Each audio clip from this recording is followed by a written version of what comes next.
are getting to that really pointy end now where hopefully everyone has been working on their design canvas and has at least one example of a design canvas of a sequence of learning really rich in learning growth and solar taxonomy.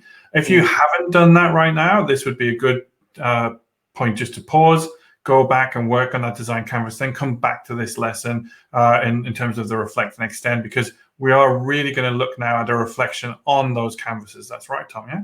That's right. So we're going to be spending some time really reviewing the work from the design canvas. So make sure that you're ready for that. So like Chris said, just take the time that you need to come to this reflection with all that you need. So we're going to look at a solo design reflection. And so this is going to be your reflect and extend activity for the end of this particular chapter. And what we're going to do is we're going to use the growth ladder structure to think really carefully about the work that you've done so far, the emerging design that you've been developing. And we've got two different growth ladders for you to explore.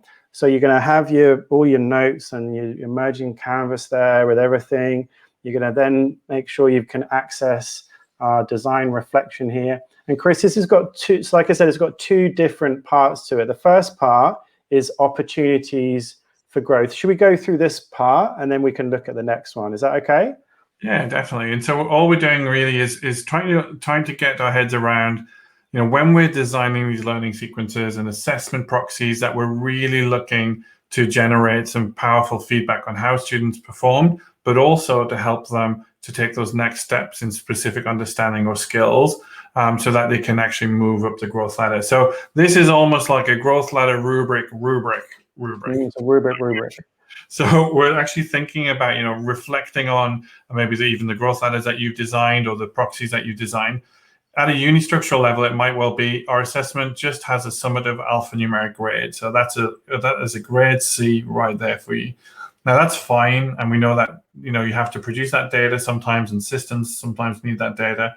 But really, in terms of meeting that outcome of student performance, which is A, understanding student performance, but B, also giving those next steps, it really isn't helpful. So multi-structural might be that you look at assessment providing feedback on individual skills. You might want to think about your assessment links feedback to feed forward on individual skills. And that's a really important piece. Is if you can move to a part where you've got a kind of process where you've got feed forward built into your proxies and built into your learning design, you're in a really great place. But also this idea in the extended abstract is that every time we design a learning sequence, that should really be producing some data. And by data, we've got it in inverted commas. It's not just numbers, but it could be through learning portfolio. It could be through other triangulating evidence to really feed into a learning growth overview for each learner. So if you wanted to take this to a next level, if you like, you could maybe think about, well, how do I capture the sum of different proxies and different learning experiences students are going through to capture their growth a little bit more holistically. And Tom, the other one that we're looking at is clarity of your learning outcomes, because if we don't have that, then solar taxonomy is not going to be helpful to us, right? Yeah, we've got to be quite intentional about what we're doing, carefully design those things, and so clarity is so important. But also the clarity, that broader kind of the bigger picture. So the work of the concept bubble there is going to help. And so if you've thought really carefully about how these outcomes sit within the bigger frame, and we've zoomed out to the bigger concept where you might go next, is going to be really useful for you. And you can see there on the extended abstract, it kind of connects up to a bigger picture plan. Back in unistructural for this one, we might be saying a task requires clear evidence of one learning outcome. Then multi-structural, we're looking at more than one, so maybe it's including a little bit of complexity, increasing that. We're moving on in a relational, when we say here in our design reflection that we have a relational level, it's easy to see where evidence can be found to assess each learning outcome. So we've got a really clear link between this is the proxy that I'm looking for, this is the specific outcome that it's connected to. There's a really great alignment between those things, and we're not getting a lot of noise in there, so it's nice and clear that the intentional design is has great clarity. And as we mentioned, when we move to an extended abstract level, our assessment is clearly designed to evidence learning outcomes as part of a much bigger picture. And that often gives our students the opportunity to bridge out, to extend and transform their understanding and transform what they're learning into new places, into new areas. And so we've got clarity of the learning outcomes and opportunities for growth. These are the two parts of the solo design reflection growth ladder here. So you're going to use these two ladders as provocations for you about the design that you've done so far on your canvas. Take kind of the provocations on board and consider how you might make those adaptations along the way, make those alterations to your emerging design and what you're kind of trying to create for your students. All right, Tom. So everyone has built their design canvas. They're now looking through that reflect and extend activity at kind of using those growth ladders to really assess the quality of that and to think about how we can make those designs even better. So let's just take a moment to stop, right? That's the end of chapter 4. It's been a wonderful journey so far. So let's have a look at the course Learning Hive. And can you remind us where we've come from? Sure. So remember, on the left-hand side, we've got a solo taxonomy, a little silver hexagon there. That was the beginning.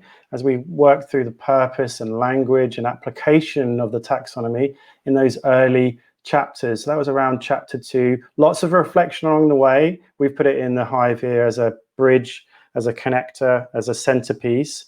We've then started to look in chapter 3 in terms of beginning to look at the signals of learning, looking for the proxies and understanding what a proxy is. And obviously that top green hexagon there on the right is where we've just been. We've just been spending time looking again at the growth ladders, the critique strategies, the design canvas, maybe considering hexagonal thinking as a routine you might explore. And you've been focusing on how to design for learning growth. Chris, the red hexagon on the right has been the thing that maybe has defined the approach to this particular chapter, hasn't it? It's the disposition that we needed the most.